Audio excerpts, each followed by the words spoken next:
take a look. You guys ready? Yes, go for it.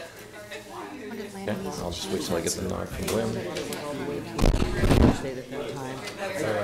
My daughter used to live in Ashland, and she said, "You need to." They talked about making Ashland a lake, Mom. I said, "Sure." Okay, good.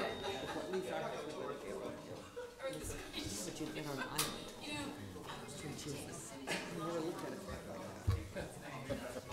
Ready to go?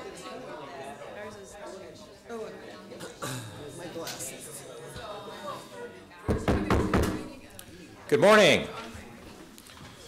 I hereby call to order this meeting of the Lincoln Safe and Successful Kids Interlocal Board. The Nebraska Open Meetings Act is posted at the entrance to rooms required by law. Would you please call the roll of members? Chris Butler. Present. Randy Boswell. Present. Kathy Danick. Here. Connie Duncan. Here. Cindy Lamb. Here. Denise Schultz. Here. Thank you. This morning we have minutes from our meeting on November 8th for approval. Are there any additions or corrections? Seeing none, is there a correction? I would move approval of the minutes. Thank you. Motion for approval, is there a second? Second. Second, Cindy. Any discussion? Please call the roll. Mr. Beitler. Yes. Mr. Boswell. Yes. Ms. Danick. Yes. Ms. Duncan. Yes. Ms. Lamb. Yes. Mr. Schultz. Yes. Thank you. This morning, our next item is public comments for items not listed on the agenda. I would also note that one of our agenda items today, the evaluation plan for the SRO program and protective programming, we will have comments from the public when that agenda item hits. And also, we will have comments on that item at our next meeting.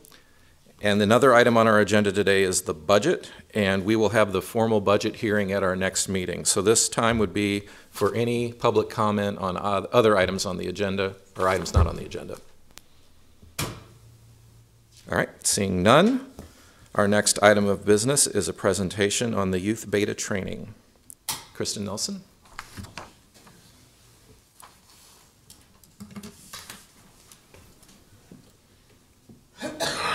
Mr. Boswell, if I could just make a brief introduction. Absolutely. Kristen Nelson with Region 5 is one of our outstanding community partners that we enjoy and for a long time. As far as allowing not only training, but partnerships that allow our officers to extend that continuum of care in our community, hopefully to impact those that are struggling with whether it's behavior or addiction issues. And so I thought it would just be great for Kristen to come up and kind of talk about some groundbreaking training that's being advertised nationally, but has been occurring here. So with that, Kristen, thank you. Over here. Yep. Hi. Over here. Hi, thank you for having me. I don't know if you're all familiar with BETA, but it stands for Behavioral Health Threat Assessment Training. It's been a training we've been putting on for the past 10 years in Lincoln. Joe Wright was the original. He wrote the program for the BETA training. I want to give him credit, but it's been a real partnership that we've put on this training. I work for Region 5 Systems, but to date in the big BETA, the week-long BETA training, which is a 4-day training, we've trained, I wrote some notes down, we've trained about 698 police officers to date in the big BETA training. But last year was the first year when we got the attention that the youth, big BETA as we refer to it, the week-long BETA training, focuses primarily on adult mental health, stigma, and threat assessment. But with the 1-day BETA we put on this year for the first time was really a partnership. I just wrote a few notes about it. This year at the big BETA, just to give you some information, it cost $1,200 to put on the 1-day training, and we had 58 police officers and 7 school resource officers attend that training. We did an evaluation and overall recommendation from the program, and it came out about a 97% rating overall, in which the officers were satisfied. The ultimate goal of BETA, what we try to teach is we try to increase signs and symptoms of mental health, signs and symptoms of addiction, better ways to deal with folks that are dealing with stigma, and then we also try to talk about threat assessment, how to keep all of our kids safe in our schools. But what we know for sure is we don't do it alone. It's definitely a partnership. It's a partnership between the schools, the mental health community, law enforcement, and many, many private practitioners in the community. So I've been really proud to be a part of Beta all these years, and I don't know what else I could tell you about it. I'm a little nervous, but it's just something I've been really proud to be a part of for the past 10 years. And Lincoln Police has been a big advocate. They've attended every year in large numbers. First Beta was in 2010. We had 24 participants, and then this year was our 10th year, and we had 63. But the youth beta, I don't think any of us anticipated it to have such a large turnout. It would just show the demand for youth behavioral health issues and just understanding. I brought an agenda. I didn't know if anybody would want to see kind of the topics that we talked about. If is there a way to show you? Absolutely. Just put, yeah. This really is my first time doing anything like this. Doing a fantastic job. We appreciate that you're here.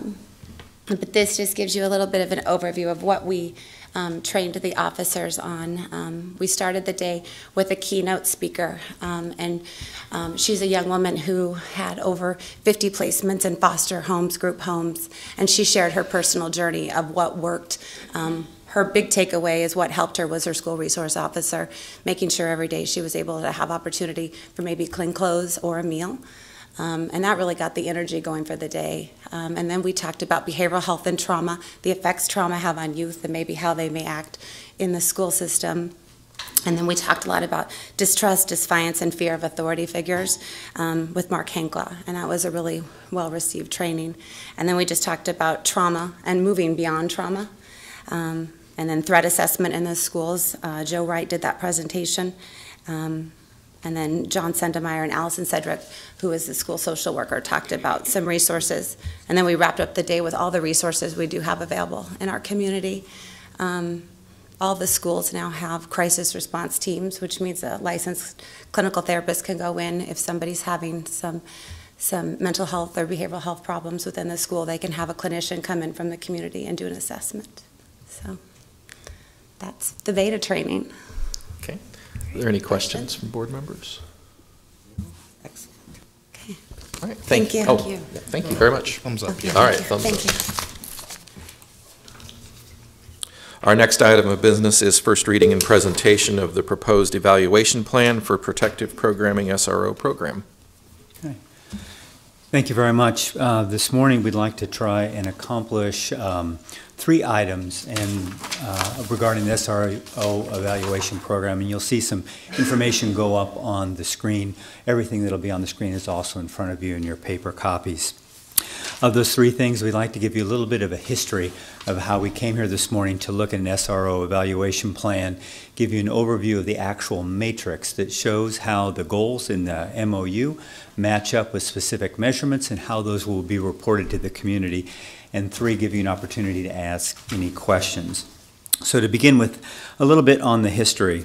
Last spring, the city LPS and our nonprofit partners came together to support a package to provide additional funding for several services within the community that included community learning centers, school resource officers, including a threat assessment officer, as well as additional services for mental health treatment aligned with schools and for students.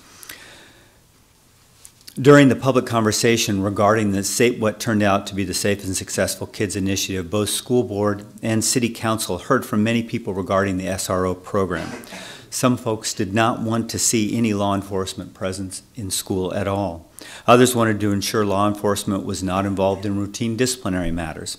Some testifiers wanted more officers in our schools, and some questioned the data we had to measure the effectiveness of the SRO program that we had in place. In short, there was an extended conversation over several months regarding the value of the SRO program. These conversations ultimately resulted in a memorandum of understanding between the city and Lincoln Public Schools.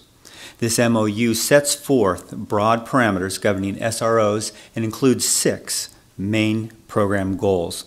The MOU also directs LPS and the city to come up with a way to measure the success of the SRO program, and that's what you'll see this morning. But within that, it also included the provision that required community input on the evaluation process. And to facilitate the gathering of this input, the city and LPS hosted a community-wide meeting last November that was moderated by Leadership Lincoln. This meeting was held, and Mr. Boswell and Mr. Shob represented SSK Board at this event, which was held on November 8th at Skoll Middle School. The SSK website also encouraged feedback, and we accepted feedbacks through the LPS Let's Talk system to encourage people who couldn't come to the event to also have the opportunity to share information in the months following. This input has brought about 3 outcomes. One, there were lots of just questions and comments not related specifically to the evaluation process that people had about SROs, and those have turned into an extensive frequently asked question, FAQ, that's available on the city website under the Safe and Successful Kids Interlocal, as well as on the LPS. There's a separate link at the LPS that provides lots of good information, so we would encourage anyone who just wants general information about the SRO program to please click over and take a look. Along with that came in specific questions, comments, or recommendations about the SRO program, and those have also been documented separately so you could see those recommendations as standalone information. And then third, what you'll experience today is the evaluation matrix itself and the recommendations that also impacted that evaluation. So that's how we got here today. So now what we'd like to do is share the proposed school resource officer evaluation process with you. And for that, I'd like to turn that over to the 2 experts that helped put that together. Officer Luke Bonkowicz from the Lincoln Police Department and Dr. Leslie Eastman from the Educational Service Unit number 18, who work collaboratively on this evaluation process. And it's focused on the effectively identifying and gathering data that could be used to analyze, to measure the SRO program through measuring those 6 goals identified in the Memorandum of Understanding. So I'll turn that over to our experts. Thank you. Good morning. Good morning. How are you? Good morning. Luke is going to kick us off this morning and give you a little bit of background before we talk about the actual evaluation plan. Good morning. I am Luke Bonkowicz, and I work in the Management Services Unit of the Lincoln Police Department.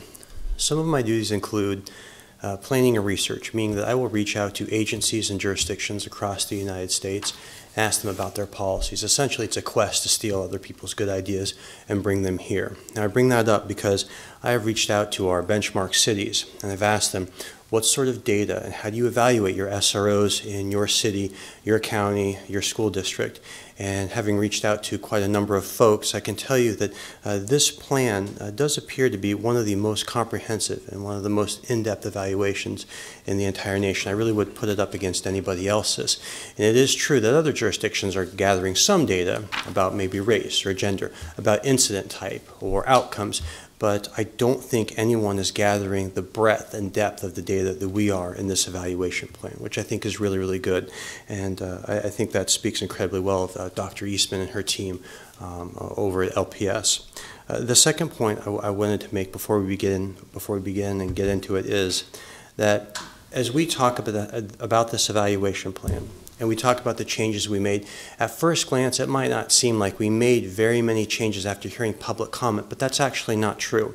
The first reason it might seem like that is because Dr. Eastman and her team prepared a draft of the document to present to the public. So we tried to anticipate what the public wanted to see. And in fact, many of the comments and the suggestions that they wanted to see in the evaluation had already been included. Some of the things that they brought up, which we did include, were a greater demographic breakdown of incidents. Dr. Eastman will talk more about this. They also wanted to know if an administrator was apprised of an incident involving an SRO. Essentially, who's initiating these calls for service, and is an administrator aware, hoping to further define that line between discipline and law enforcement action. And then they also wanted to see a greater surveying of students, parents, and staff perceptions of SROs and their actions regarding incidents. So it may only seem like 3 or 4 suggestions, but those are pretty substantial when you get down to the actual data. So those are my introductory comments. I'm going to turn it over to Dr. Eastman. She's going to walk us through, and I'll chime in every now and then. Good morning again. Just briefly, I've worked for ESU 18, serving Lincoln Public Schools for 23 years in the role of Director of Assessment and Evaluation. So this is what we do for Lincoln Public Schools. I also want to say that I think Officer Bonkowitz has downplayed the role he had in putting together a really solid draft of an evaluation plan. This has been an incredibly productive collaboration. We have not had the opportunity to work with many folks who are as talented as Officer Bonkowitz, so thank you. And his preliminary work, looking at the benchmark cities and having those conversations about how they look at their SRO programs, was really critical to laying a strong foundation for our own evaluation. So I wanted to just make sure that we mentioned that. Believe you have the handout in front of you. The slides mirror the handout. And basically, we just want to orient you to the structure of the evaluation matrix and then point out a few things about the matrix and answer any questions that you might have about it. First of all, with regard to structure, down the left-hand side are the 6 program goals that were developed, that the entire evaluation plan was built around. The second piece of information is a very brief summary of the analysis that we believe will address the issues identified in each of the program goals. The third column gives you some information about the data which is used in the analysis, and the final column really identifies who's collecting that data, who holds that data. So that's the overall structure. A couple of things that we also did in the document is we did indicate when there was something that was a new data collection.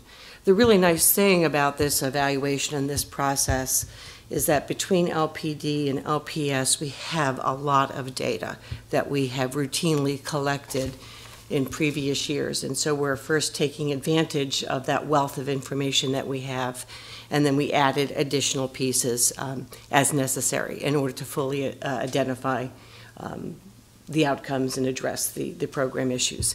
Before we walk through it, another thing I want to say about this evaluation is I feel very confident that the analysis and the data that's identified in this matrix will uncover all outcomes associated with the implementation of this program, good and bad, and that is very important. The other thing is that while there's a once-a-year report, there's ongoing monitoring of all of the data in the evaluation plan, so that if we see an outcome that needs to be addressed, it can be addressed in a timely fashion, and that we wouldn't be waiting until our once-a-year more formal presentation of results of the evaluation. So having said that, let's go ahead and walk through. And the way we're going to do this is Luke will talk about some of the data that is being provided by LPD, and I will talk about some of the data that's being provided by LPS. And again, mostly I think the idea here is to answer questions that you might have. I think you had a copy of this in advance so that you had a chance to look over it. Very good. So please have this be as interactive as possible so that we can be sure to address your questions. So the first part of the matrix has to do with the first program goal. And in terms of analysis, we looked at a couple of new pieces here. One piece is to develop a document for LPS staff that has clear information about the role of the SRO. So, because that is a concern I think we heard from the community, is what is the role of the SRO and how do we make sure that we differentiate or delineate how the SRO role differs from school staff and school discipline. And then create a dissemination plan for this document to make sure that the information is out in the buildings with our leadership teams and that teachers are also part of this process and understand the SROs. So that will be something that's being handled by Lincoln Public Schools. I'm going to just introduce the second goal, but I'm going to have Luke talk about the data because a lot of it is LPD data. So this is looking at citations and referrals that are generated by incidents that occur on LPS property. One thing I want to point out before I hand this back over to Luke is that on many of these analyses, you will see that we're looking at trend data. And we're actually providing multiple years of trend data before the implementation of the SRO program. That's important because that's the major way that we're able to see impact, is to see changes over time. So Luke's team and my people at LPS, and I would want to mention briefly Rob McIntarfer and Don Mazzi are working with me back at LPS. They're part of our team. But that's, there's just a tremendous amount of effort right now going into putting together all that historical trend data so that we have that as our baseline when we begin the evaluation proper for this program. So Luke, if you talk a little bit Sure. about that LPD data. And we're looking at the outcome of citations and referrals. And the reason it says citations and referrals is because it's true that a student could get a citation, but if they're under a certain age, they're going to get what's called a juvenile referral that functions the same as a referral, but it gets routed a little bit differently to make sure they don't fully process through the criminal justice system. We want to make those diversion outcomes available if possible. So that's why it says that. And what we're doing is we're looking at the outcomes of incidents that occurred on LPS school property. Excuse me. And again, we are looking at trend data 2015 to 2018, and I really can't overstate the challenge of that particular project, because over this year we will go through and we will read and we will code roughly 8,000 incidents that go through or that happened on LPS property that involved law enforcement. So we're looking at those outcomes. And we're also looking at the diversion program outcome. Essentially, if an incident happens on LPS middle school or high school, we're looking at what happened, who initiated it, and the outcome. Did it go to the criminal justice system? Did it go to the diversion program? And what happened? And again, we can do demographic breakdowns with all of those things. Certainly. Is that only done during the school day, or is it 24 hours so if something happens on a site during an event afterwards? Right now, we are casting a wide net, and so regardless of the day or time, if it's coded in our system as occurring at a public middle school or high school, we are reading it and we are coding it.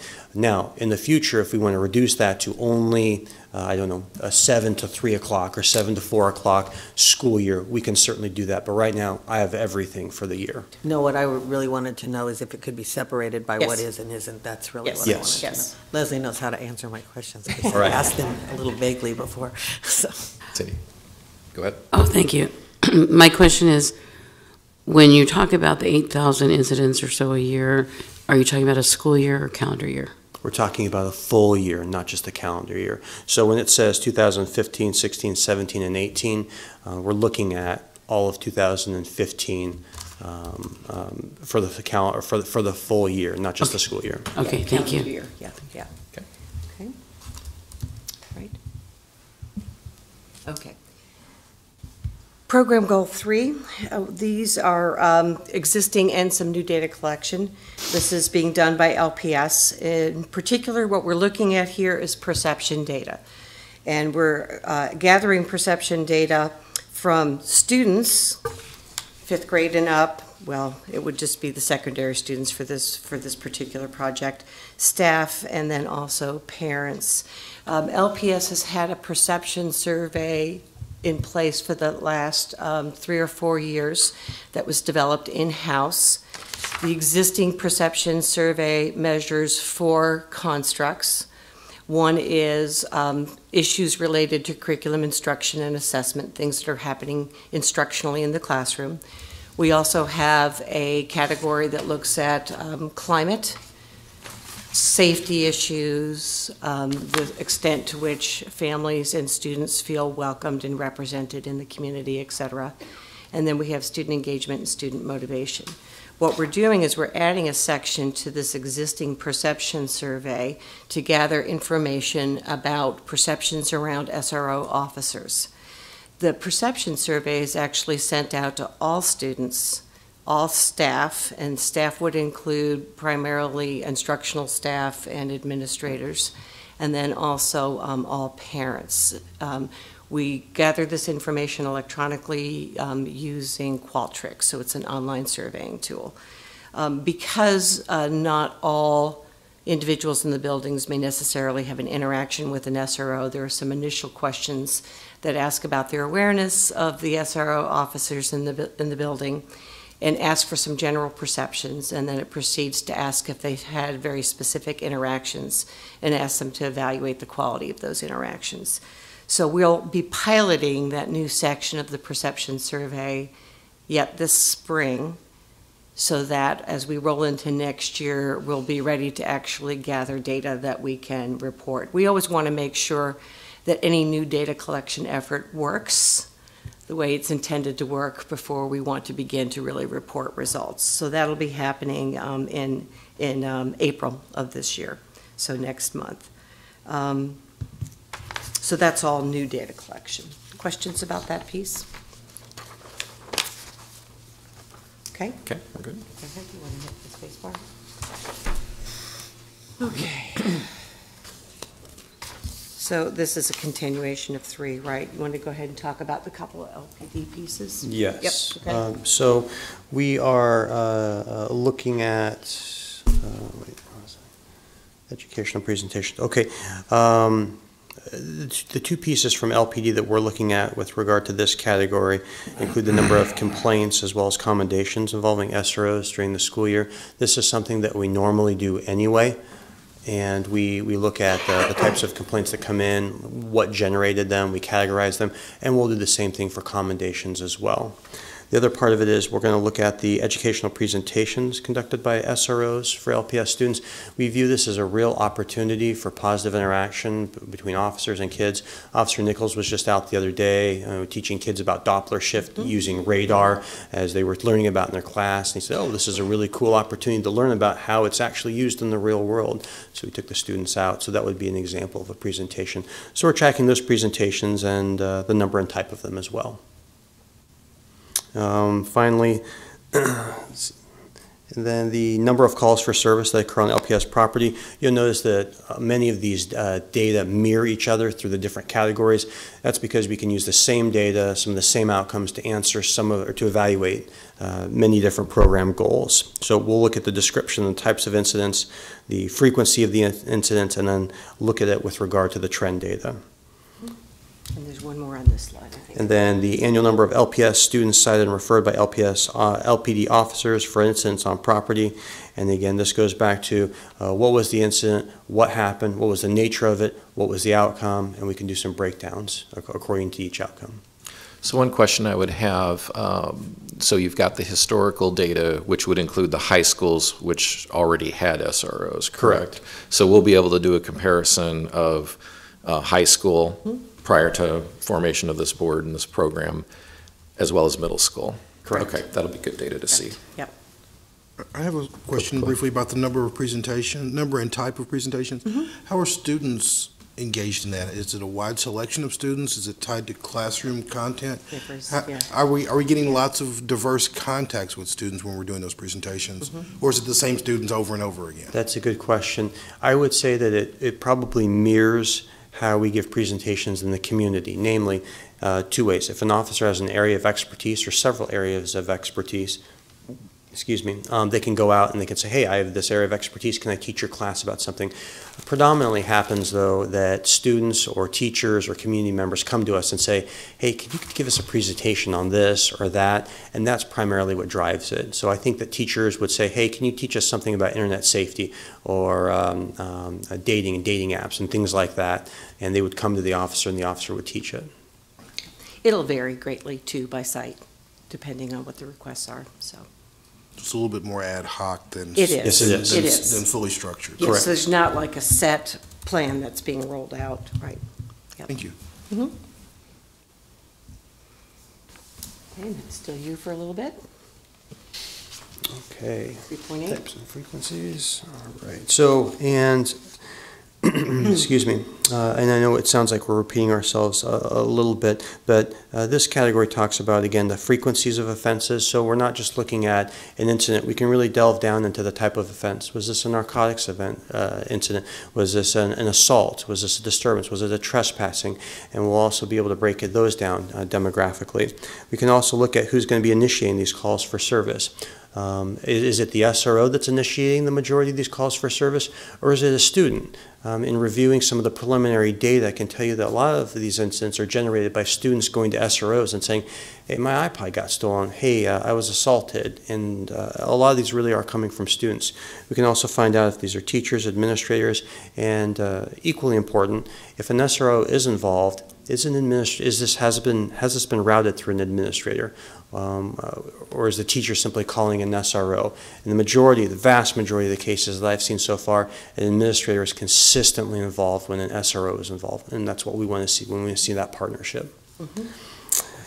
And I think that'll... Go ahead. Go ahead, Ken. Yes, I'm sorry. That's all right. So one of the questions I would have when you're saying the administrator is involved, one of the phone calls I've gotten is from parents of saying, what if we see something, who do we call and how do we report those things that we would like questions or concerns since we're in the evaluation process?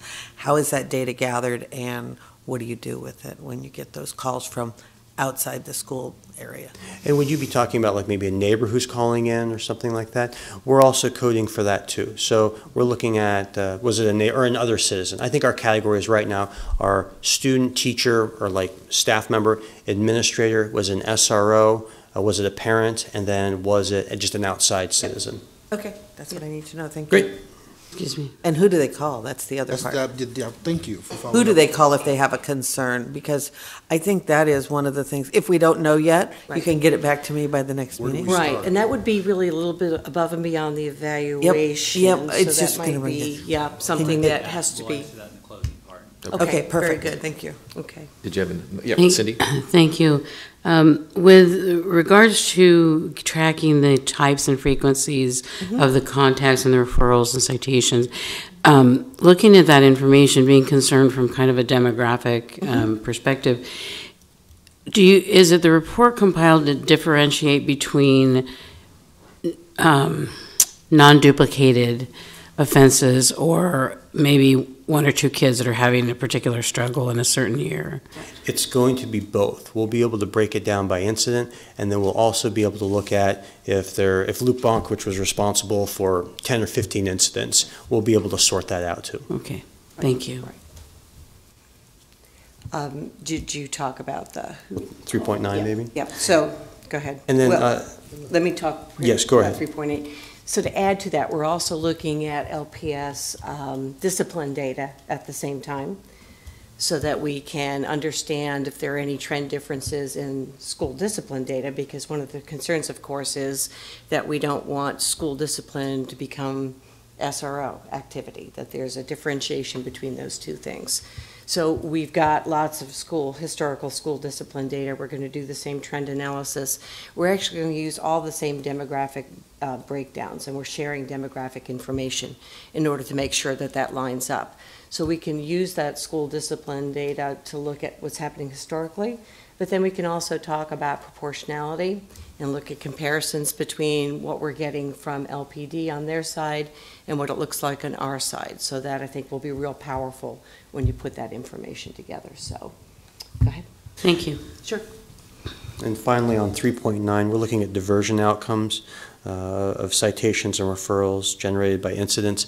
And I want to stress that these are not just incidents that might be initiated by SROs. This could be any type of incident for a theft and assault. And we're looking at, do these incidents go simply to the city attorney for prosecution, or, as more often is the case, are these going to Project Restore for maybe a minor assault, or for Project Sammy for maybe a narcotics offense and things like that. So we'll be able to suss out what percentage of them are going to diversion.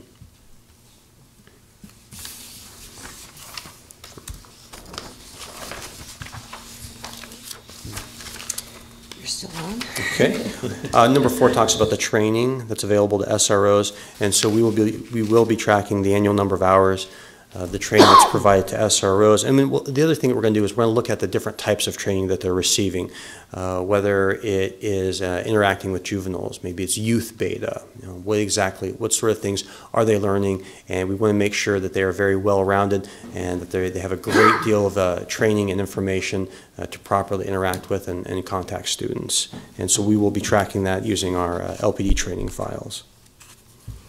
Okay, so a quick question on that. So part of the goal is not only SRO training on the programs, but also school administrators. So how will we track say middle school building principals, what training they would receive? Yeah, and LPS will have systems in place already to track all of that training so that we can compile the information that Luke has with what we have over on the LPS side. So we'll have a very complete picture then of that.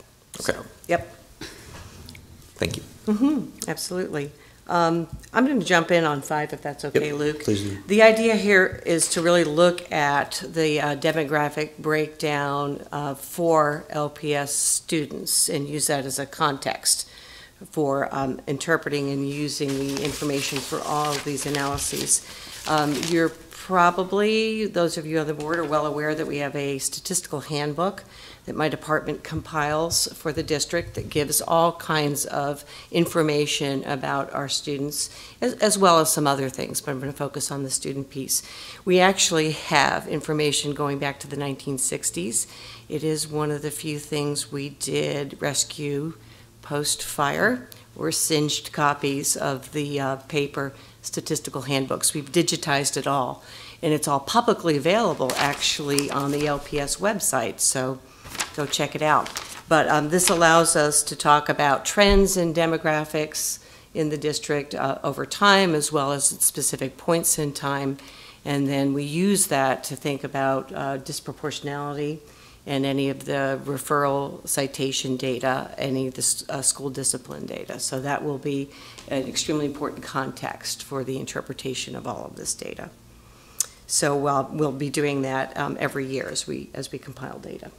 Anything you want to add to that? Nope, I think we've covered it before. Can you share what demographic categories we're Absolutely. going to be able to Thank track you. and I knew what I was not? missing something. Because I know in the FAQ there was some discussion Yes, about that. we're actually going to track gender, race, ethnicity. We're going to add whether or not they participate in, if they have an IEP, so they're receiving special education services, whether they participate in the ELL, or English Language Learner Program. What we're not going to include, let me talk for just a minute about that. We will not include any information about sexual orientation. This is not a question we ever intend to ask our students or our staff. And there were some issues raised about that, so that would be a piece that we would not include. We're not going to dive deep for students that have IEPs into what their particular disability might be. Again, I think that's a bit overly intrusive if we get too deep into that data. The other thing we'll have to do is when we put together public reports, we're going to have to think a little bit about sample sizes, and we're going to have to think a little bit about some of the demographic variables, because what we want to avoid is what we call contextual re-identification. A lot of this information is very confidential, and we don't want to provide data where a person could look at the demographics and say, oh, this is Bob Smith at such and such a school. So we'll be very careful about that. The federal government actually has generated some really great guidelines about how to avoid contextual re-identification. So some data may need to be masked in the public reports, but of course, everything will be used internally, even if it is masked in the public report. And that's something that those requirements, you mentioned federal guidelines, your department is very used to Very that well-versed. from academic reporting. And the concern is middle school, male, Native American. Islander. There might only be 2 or 3 of those, or Exactly. okay. Exactly. Yeah, And then- NDE has long had those sorts of rules in place as well, as you said, for academic reporting. So And so you mentioned, like sexual orientation in some of those areas are just We things don't that we have not tracked, so we don't have the data to do the disaggregation. and I cannot anticipate a situation where we would ask that Right. of students. One So thing you didn't mention was free and reduced lunch Yes. status. Is that It is. that will be tracked? It will be, yes. Okay. So it's the usual sort of federal reporting categories that we use for so many other things will be mirrored in this analysis, in this data set. Okay, Kathy, you had a question? Just answered my question. I'm good. Perfect. Okay, Thank you. yeah, you bet. Okay. Ready for 6? We're ready. Okay, the final objective. Okay. I think that one of the common themes that came up in the public comment was concerns about disproportionality and how are we going to track that, and if it exists, how are we going to reduce it. And so by gathering all this information about age, race, gender, ELL, SPED, free and reduced lunch, we'll be able to break down these things in terms of incident type and who's getting referred, who's going to diversion, some of these outcomes. We'll be able to break and branch all these things out as these incidents unfold. And essentially, we'll be able to paint the anatomy of an incident as it proceeds from start to finish. Mm-hmm. And I won't read all those different points, but because we've covered them before. Mm-hmm. But again, I feel that we're doing a really good job of delving pretty deep into the demographic data and being able to provide those breakouts for all those incidents. Mm-hmm. Mm-hmm. It actually mirrors quite nicely what we currently do as a school district for the Office of Civil Rights. There's mandatory OCR reporting every year, and it's the same demographic breakdowns. It's looking at the same issues of disproportionality. So. Okay, Kathy? One of the pieces that came out from data over the years is these incidents are happening in these neighborhoods, and you'd see a dot map of where something might increase. Do you utilize that kind of technology through this evaluation process? Like a mapping sort of system, is that what you mean?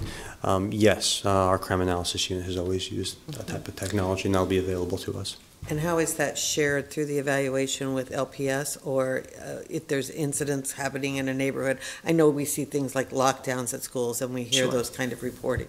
If incidents are happening in an area repeatedly, how are those incidents reported through the evaluation process? Let me say one thing about the evaluation, and then I'll let Luke speak about the incidents.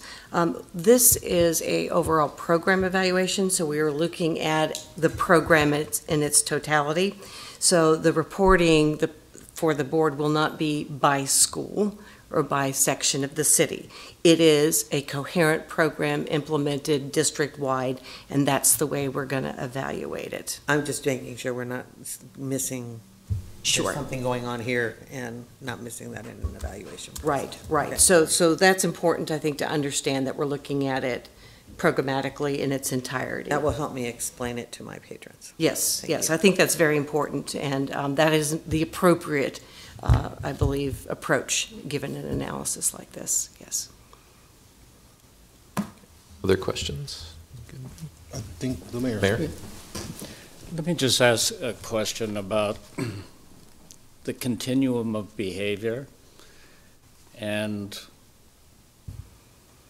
what you expect to see or what you have seen in the school system with regard to knowledge at the high school level, knowledge at the middle school level, with respect to what indeed is a crime, what indeed is uncivil behavior, or fighting words, we used to call them in the old days, and what is simply rude behavior, perhaps. I mean, there's a continuum there. And culturally, and depending on family situations, and depending on the youth of the child, they may have a better or worse understanding of the nuances, I think, that exist. And depending on what kind of culture they're coming from, I can see how they may not expect some things to be as bad As problematic, right. as other people would perceive them, or perhaps the norm would perceive them. Is part of this program being sure that there's a common understanding of, one, what is a violation of the law? Right. Serious violations, I think, most all children understand from TV, from some cultural aspect of their experiences. But what about the things that are marginal? Things, for example, that you would not want a child put into the criminal system, particularly if they didn't understand that it was third degree this or that. So talk to me just a little bit, and maybe I just didn't read it in the materials, but talk to me a little bit about what education is being done to be sure children understand nuances.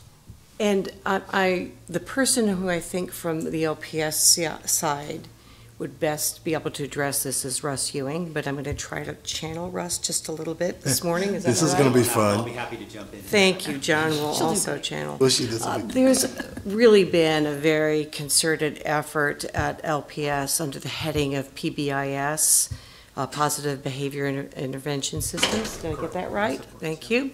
I'm a little outside my comfort zone on this, but to really communicate clearly and consistently with students about behavioral expectations.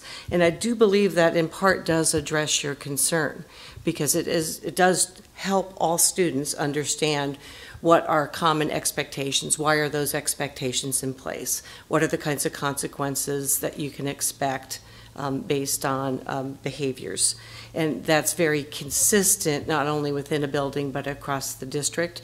And I think that serves as the foundation, I think, for that entire conversation, and about whether students are being educated and kind of in the loop on my behaviors and my responsibilities with regard to my behaviors and what expectations are, and helping to differentiate between school discipline and something that's a violation of the law. Is that program focused on the school discipline book, or? It is our school discipline program, but Does it leak over into civil violations of the law per se? I think it covers the full range, is the best of my knowledge. And it's wonderful, because it is something that's important, I think, to do with students, to help them understand behavior, consequences of behavior, why there are expectations, what the kinds of expectations are, and how they differ. So I believe that is part of PBIS, and Russ could be much more eloquent about explaining that than I can be, but that's the gist of it, I believe. Okay, good. Okay. One other thing I would say is where there's a clear line, those incidents are very easy to differentiate between, but the ones you're talking about involve kind of a moving target. And that's in reviewing, because as the incidents come in, as the reports come in, I'm reading every single one, and I'm reviewing the entire report and the outcome, because I have to code it. And what I'm seeing so far in the data is a pretty strong partnership between LPD and LPS in sorting out some of these areas in the gray, these incidents in the gray area. As an example, if an incident involves maybe a student with a pretty severe disability, a SPED student, we're finding that they're not necessarily referred. Now, we're also finding that if the problem continues and continues and the student's been educated, then that person is being referred, but they're being diverted to Project Restore. And that's the other part that I would talk about, is even if they're being referred, they might not have known about their actions. We do have the diversion programs, which hopefully will educate them, keep them out of the system, and put them back on the right path. Great. So, a great continuum, I think. Yeah. Thank you. I've got Benny, then Connie. I want to go back to a bit to Ms. Dang's question about neighborhoods. And this might be a little bit off, but the Lincoln Police Department does a great job of keeping our community safe, and they collect data on incidents around our community. We're evaluating SROs in the program. Is there some type of firewall, or how do you handle data that's community-based that might relate to a student in the school system, so it doesn't bias? It's still information that you might need to keep our community safe, but it might bias the process on, Right. this neighborhood has a high incidence of something, of vandalism, Right. and one of our students lives in that neighborhood. Right. Is there a firewall to keep LPD investigations out of, Or should there be a firewall? I'm not sure that that would be an appropriate level of analysis. Yeah. But the caveat I would give is some of the variables that we're throwing out there, free and reduced lunch, might capture neighborhood status. Wouldn't perfectly do it, not in all circumstances, but they are fairly correlated. And so if we break it down by that, that might capture some of what you're talking about.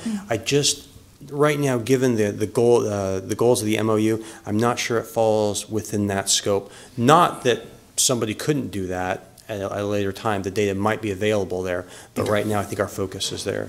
And I do think that the coding, the rather detailed coding that Luke has mentioned that he is doing with those in his office will help us sort out some things.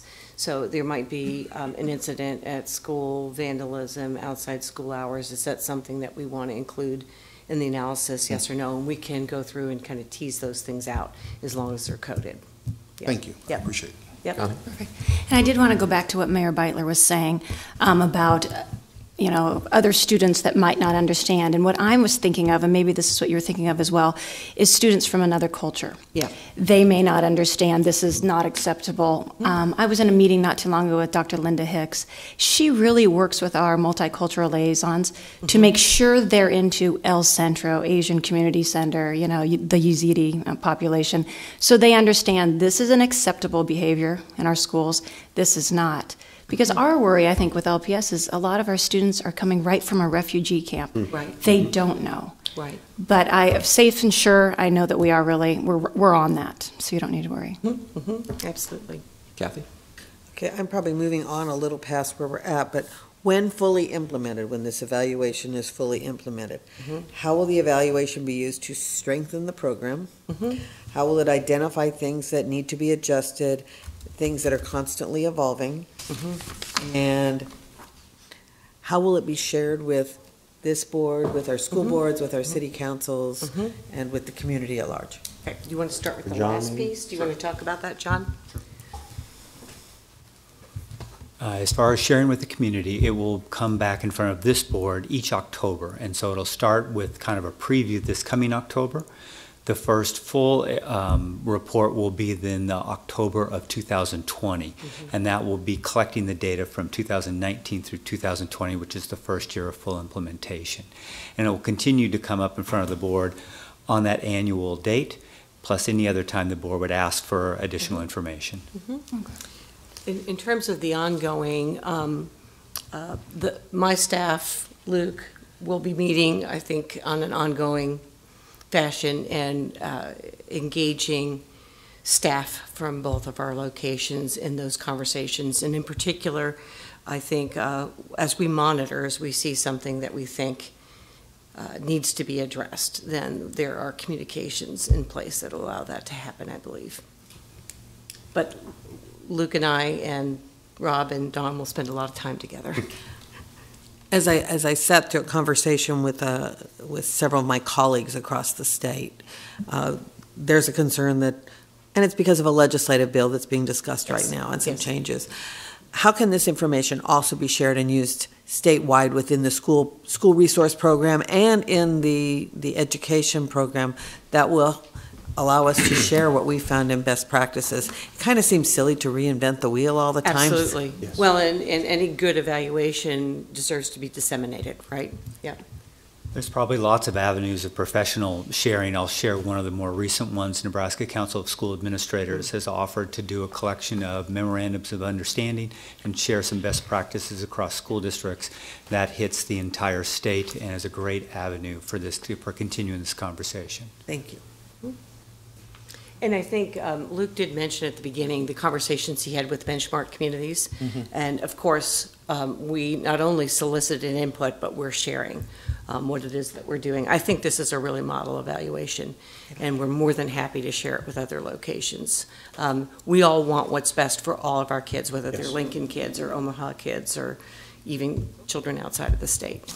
I know when I was visiting with a couple of them, it was like, well, we're already doing this, so give us 5 minutes and we'll try and share. But I'm really impressed with how much detail you've put in here and the questions that you've answered. I had a whole list of questions from patrons, and you answered them kind of before I could ask them, and that's always the good process of a great evaluation. Thank you. All right, not seeing other questions. Okay. I think, John, you were going to wrap us. Okay. For a quick wrap up. There was a question earlier about who to call with questions, and probably the best place to begin, especially with the question about an individual student, is the school building and the principal at that building. If it's an issue with the school, the principal will be able to handle it immediately. If it's something that's better answered by the school resource officer, that principal will be able to direct it to the school resource officer. If they have a question specifically with the police, calling the police department, or calling our district office if they have a question about the broad SRO program, just at the 436-1000 number. They'll be directed to Russ Ewing, who was mentioned earlier, or Joe Wright, who's our Director of Security. Second question was about that continuum of behavior. If you would like more information about the PBIS system, we'll send some information to you right away just so you have it. If you would like more information at a future board meeting, we'd be happy to share that information. And then this will come back at our next meeting on April 18th for approval in front of the board. With that, we'll be happy to answer any other questions. Otherwise, we'll move on to budget. Other questions? Good job. Okay. So I do want to open up an opportunity for public comment on that. The Safe and Successful Kids Interlocal Board welcomes comments from fellow citizens. An opportunity for public comment on the proposed evaluation plan for the School Resource Officer Program is being opened at this time. The Interlocal Board will be receiving public comments today and again at our meeting at 7:30 a.m. on Thursday, April 18th in the boardroom at the Lincoln Public Schools District Office. We anticipate that the Interlocal Board will take action on the proposed School Resource Officer Program evaluation plan after receiving public testimony at the meeting on April 18th. We ask that comments and presentations at this time be specific to the proposed School Resource Officer Program evaluation plan and be limited to 5 minutes.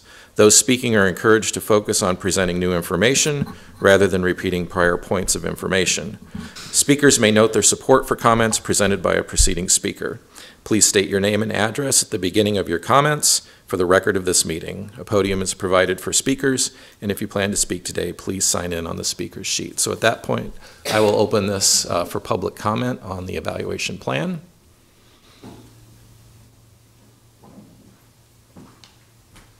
Please come forward.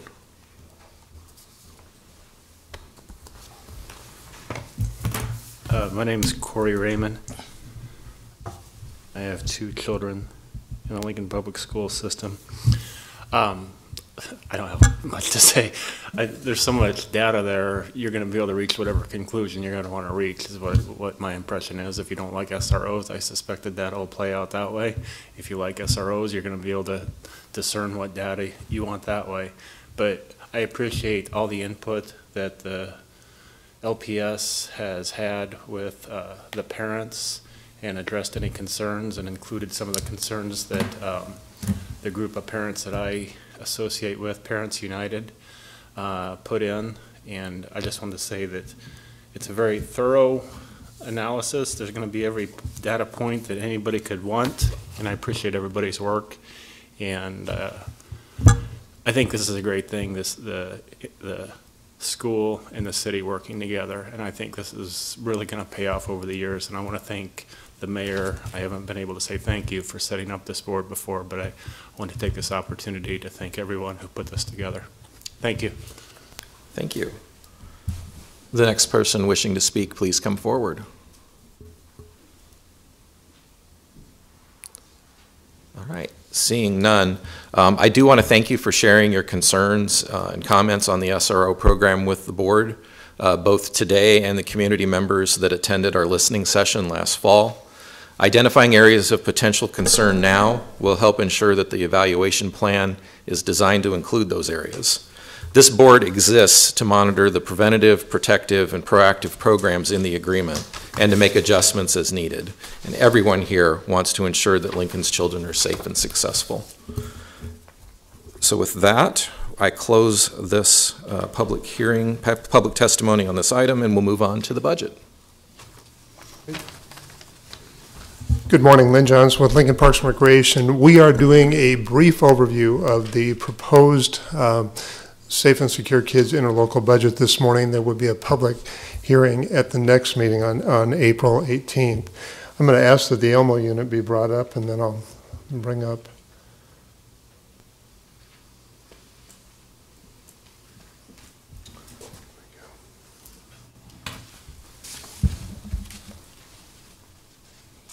This is still very small, and I apologize for it, but the information is in your packet.